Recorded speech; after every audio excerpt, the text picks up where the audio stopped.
Welcome to another episode of the Every Arkansan podcast. I'm Drew Davis, and this week we've got my friend William Tollett. We know you're going to enjoy this one.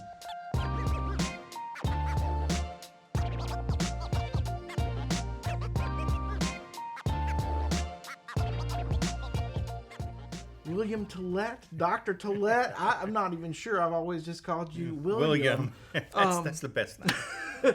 Thank you so much for taking the time to just share kind of your journey. Sure. So tell us a little bit about your backstory. Where are you from originally? Originally from right here in North Little Rock. Was raised over off 45th Street and then down off 18th Street. Went to elementary school at Boone Park. Okay. And until I was in the 5th grade. And my dad was an accounting and finance person with International Harvester, and he got transferred to Memphis. So when he got the moving orders, we all went.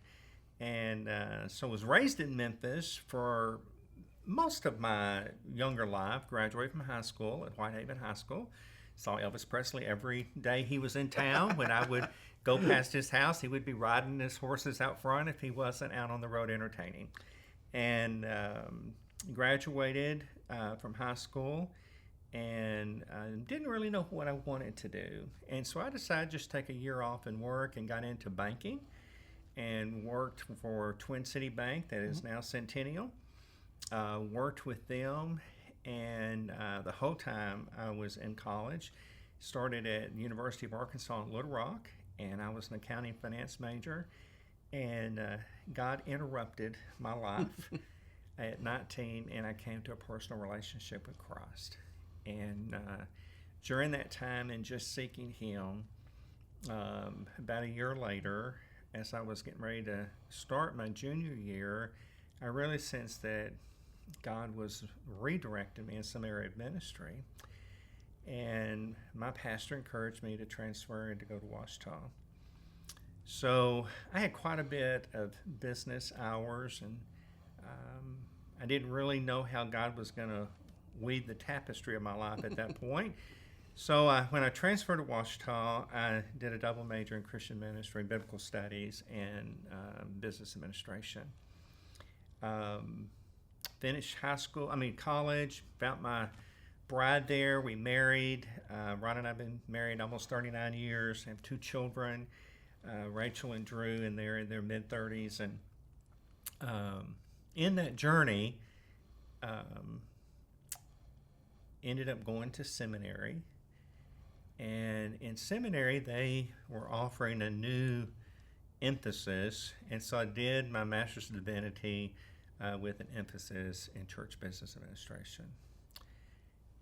And after I did that, and I went to my first pastorate in Massachusetts. Big leap up north. Big leap up north. And we really were interested in international missions, and started working with our International Mission Board as a Southern Baptist. And our daughter had a birth defect in her left eye that she's blind. So they wanted to be sure we had all the medical care provision for her. So they said, go get a couple years of experience and then come back and talk to us. And we'll have everything squared away, you will with your daughter. So we said, fine. So I was pastoring in Massachusetts, and our son was born while we lived up there, and he had a severe respiratory infection, almost lost him. And in that journey, the doctors told us the next morning we were going to discontinue life support for Drew, that he probably was not going to survive. And we got I went to bed that night, we were grieving, and 3 o'clock in the morning, the Lord just said to me in my spirit, do you trust me with your son? Of course, Lord. Then trust me. I will take care of your son. And my wife and I slid off the bed and knelt, and as we were praying, we just gave our son Drew to the Lord. And we went in the next day and we saw the pediatrician, and he did not have a very pleased look on his face. And we expected that we were not going to have to disconnect life support, that the Lord took Drew and he was going to make it easy for us. And he said he wanted to see us in his office, and we met him, and he said, I'm just really confused, but about 3:30 this morning, your son just took a big gulp of air, coughed, and blew out the respirator. And he's been breathing on his own at about 80% of his oxygen level. So he's still on oxygen, but if he continues to progress, he'll probably go home in 3 to 5 days, and I don't have any explanation. And Ron and I sat there, and we just looked at each other, and we said, well, we do. And we shared the story with him. And he was not a believer, but he listened. He was gracious to us. And that began a journey where God began to teach us about faith and trusting him and being obedient. And long story short, we never could be appointed through the International Mission Board because of health in both our son and daughter. But the Lord redirected us, and a church in Texas called us, and we needed to return to a warmer climate because of our son's lung strength and condition he had. And we were serving in Texas, and every position it seemed like I was going to, I wanted to pastor. And I kept getting called to these positions of doing executive pastor, business administration, things of this nature. And I remember telling God one day, did I miss you somewhere in the journey?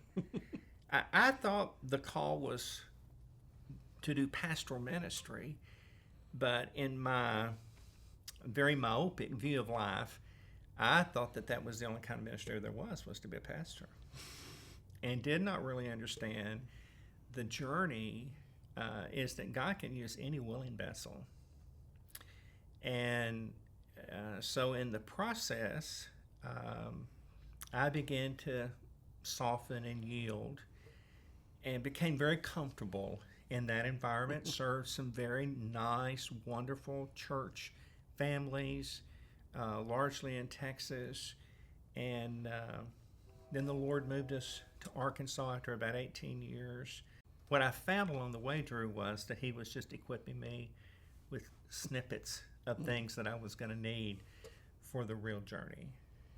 And the real journey started when I was the executive pastor at First Baptist Church here in Little Rock, back about 13 years ago or 14 years ago.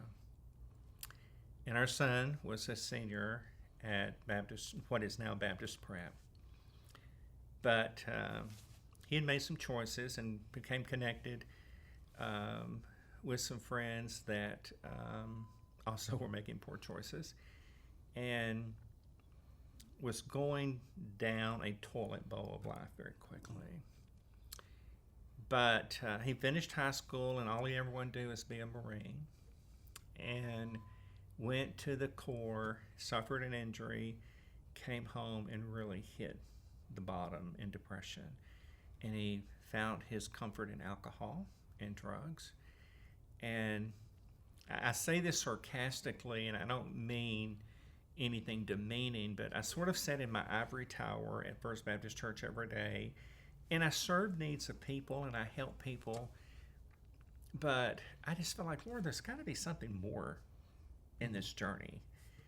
And so through the choices our son made, we had not heard from him in 3 or 4 days. And I told Rhonda, I said, after church tonight, I'm putting my jeans on and I'm going to go hit the streets. And I said, I don't really know where to start to look for him. But I found him at the corner of Wright Avenue Asher and Roosevelt. There's the liquor store right there he was behind there in his truck. And when I found him, he was slumped over a steering wheel and a gun in his hand. And I thought, Lord, it's too late. I got here too late. And I saw him move, and I realized he was alive. And then I was afraid if I tried to open the door, he would shoot me. So I made lots of noise and was able to awaken him enough to where we got the gun, came home, and we started a journey of recovery and doing a recovery program with our son for a couple years. Hardest, most painful journey of my life. But God gave grace. And in the process, though, the Lord awakened in my heart a real passion for people that were hurting, for people that were addicted, people that were abused, people that were homeless. And then in my journey, I ended up serving as the executive director of the Union Rescue Mission. And that's where we met. And that's where you and I met during that period of time. Y'all were just getting started. And I was in about my 4th year at the rescue mission, maybe 5th when we met. And but I had a real passion to see people find freedom and liberty. And what I learned in this journey is that God had gifted me as an administrator to help take broken things and put them back together again. And many times it was broken churches, broken families, etc. But now it was a very organic group of individuals that were homeless and addicted and domestically abused. And someone asked me one day, they said, "So where is this in your career plan?" And I said, I don't think anybody grows up to say, "Oh, I'm going to go to work for a nonprofit and I'm going to be an executive director for a gospel rescue mission, or I'm going to be a development director." I don't know anyone that wanted to raise money. Right. And that's probably one of the most intimidating things to me whenever absolutely. I took the executive director's position was about raising money. And I remember my first ask I made, went out, visited with this family and made an ask, and they said no. And I got in my car and I put my head on the steering wheel and I started just weeping. I said, "God, I can't do this." And God said, "This is not about you. Just because they said no today doesn't mean no ever. And you have to be persistent." And so I said, "Okay, Lord, I'll be persistent," and began to find fruit to the labor. And the mission was in a very struggling place when I first got there. And in that journey, though, I remember one day we were struggling to pay a pretty substantial bill. And I'd carried the weight of this, and I'd exhausted every relationship I had, asking for money and support and encouragement. And in my quiet time that morning, the Lord just said to me, "You are so full of pride. I mean, you're just eating up with it, dude." And I said, "Lord, that is not my heart. That is not what I want." So one thing that I did, though, is I was trying to shield my staff from having this weight of knowing the struggle. I don't know about you. Oh, but, no. Yeah. I mean, it's... you want them to see everything as sort of copacetic, but behind the scenes, we struggle. Yeah, well, I mean, I think a lot of people think, oh, they're a nonprofit, they've got all these program money coming in. Right. Well, no, it's if that donation doesn't hit, or you're The not utility bill doesn't get that paid, yeah. or payroll doesn't get Oh, paid, yes, or that's exactly. the food doesn't get on the table for those that are hungry. And it's a daily battle and a daily burden. It is. And in my mind, it's like, okay, I know X number of dollars has to come in this month, or things don't happen. Yeah. And then you start next month over, and the next month over. Well, I never could get far enough out to a month, brother. I stayed in between a 3-day and a 7-day window for several years. But in staff meeting, I met with our staff, and I said, "Guys, I need to ask y'all's forgiveness." I said, I have just been eaten up with pride and thinking I can do this, and all I have to do is call somebody. And I told him, I said, if we don't have $10,000 by 5 o'clock today, all of our utilities are being cut off in every one of our facilities we have. Nehemiah House, Dorcas House, administrative offices, and at that time we had a family store, thrift store out on the university. And I said, I need y'all to join me in the boat.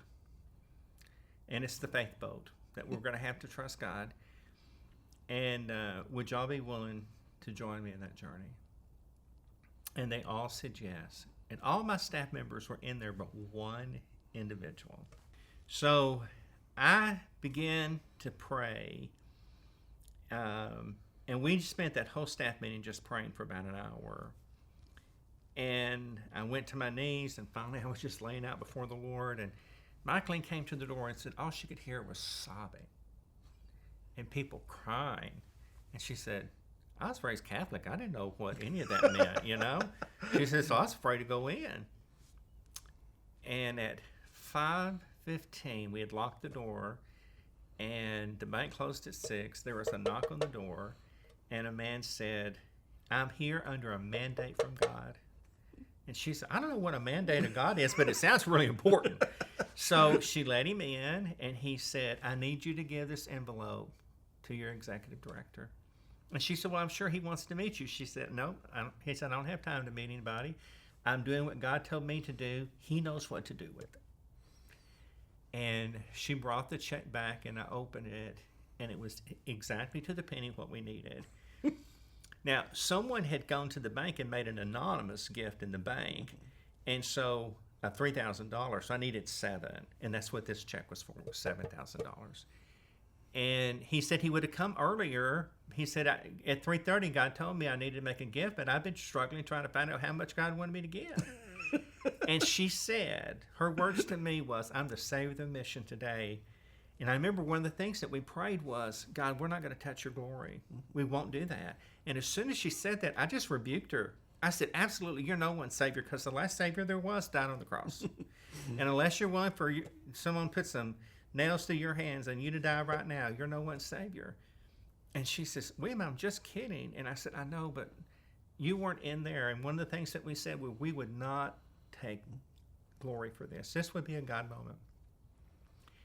Once we started praying, though, a little caveat is our men's director at that time said, well, we haven't had any protein for about 10 days. And I looked at him and I said, well, why didn't you call me? And the Holy Spirit said, see, there you go again. Mm-hmm. And I said, okay, we're going to pray that God would provide protein. So I'm driving down Interstate 30, going to my home, and my phone rings, and it's Dorcas Van Giltz, who is the director at the Dorcas House. And she says, William, I've been trying to leave since 4:30. It's now about 5:35. And she said, a man just pulled up, and he has 100 pounds of ground beef and 24 turkeys. I said, yes, Lord. But when she called, I had to pull over to the side of the road. I was weeping so heavily. So I guess in the journey, one thing that I've learned is I have to stay fluid. Mm-hmm. I have to be willing to listen. And I have to be willing to have my expectations rerouted. And here, during the time I was at the rescue mission, I was developing some health issues. And I thought it was I'd just been diagnosed with diabetes, and I'd been to the hospital 4 or 5 times thinking I was having the big one, you know. Right. And my doctor finally said, well, it's stress. And I thought, well, I had to fix that. So I just quit. I took a hiatus in about 4 months, and in the journey, God led me to the Salvation Army, where I presently serve, doing strictly development. At least that's what I thought at the time. And again, I said, Lord, I don't like this. I don't like raising money. I don't like having to go ask people for things. You know, you don't count on 1,000 hills. Why don't you just kill some of them? But the Lord began, one day in my quiet time, he pulled the tapestry back, because all I could see on the tapestry was the backside of it, Drew. Mm-hmm. I don't know about you, but all I could see were all these knots and zigzags and things, and I think, what correlates here? How did I ever do this to start with? I had other aspirations. And the Lord said, I want you to come look at the front side of the tapestry. And I sat there looking at the front side of my life. And I felt so blessed. I felt so blessed. And I had been able to work with young men and young women who were interested in nonprofits and starting nonprofits. And I've partnered with some folks from the Clinton School and journeyed with them and did some mentoring. And one thing that I've told them along the way, and very unashamedly, that I have a relationship with Christ and I look to Him to give me direction. But I told them, I said, don't become so myopic in what you're going to do in your life that you miss out on some of your greatest opportunities of your life. And don't look for just your comforts, but many times it's when we're in our most uncomfortable place, we experience some of the most phenomenal encounters. And that's one thing I can say in local church ministry, at the Union Rescue Mission, and now at the Salvation Army, is it has been through some uncomfortable situations that I have found a community of people whose heart are for the Lord. A community of people that are willing to bear the burden of others. A community of people that are selfless. A community of people that want to serve. And what they need to hear is your story and my story and the story of others that are sort of in the trenches, to let them know about what those opportunities are, and then to just empower them to do the work that's there before us. And I remember you and I were talking just a little earlier about when we first met, and the rescue mission blessed you with some chickens, and we also did some canned goods and coats. And that's the other thing, is learning how to collaborate with others. The Salvation Army, it's been around 154 years, serves in 128 countries around the world, but we can't do it all. And there have been times joining hands with you in the Dream Center, and you joining hands with us, and just learning how to collaborate and to learn that we all have different resources, and we can share those resources. Absolutely. Because, as you well know, it's not about you, it's not about me. It's really about the people that God's called us to serve. And so in the journey, if there's anything to tell people, it is stay fluid, stay focused, and be willing to make adjustments to your plans. If you do that, you can be a very rich and fulfilled individual. Hey guys, I hope you enjoyed this episode of the Every Arkansan podcast. William Tollett is a very close and dear friend. His story is one that's really amazing. I know you enjoy it, and I know you're going to come back for next week when we have part 2 with William Tollett.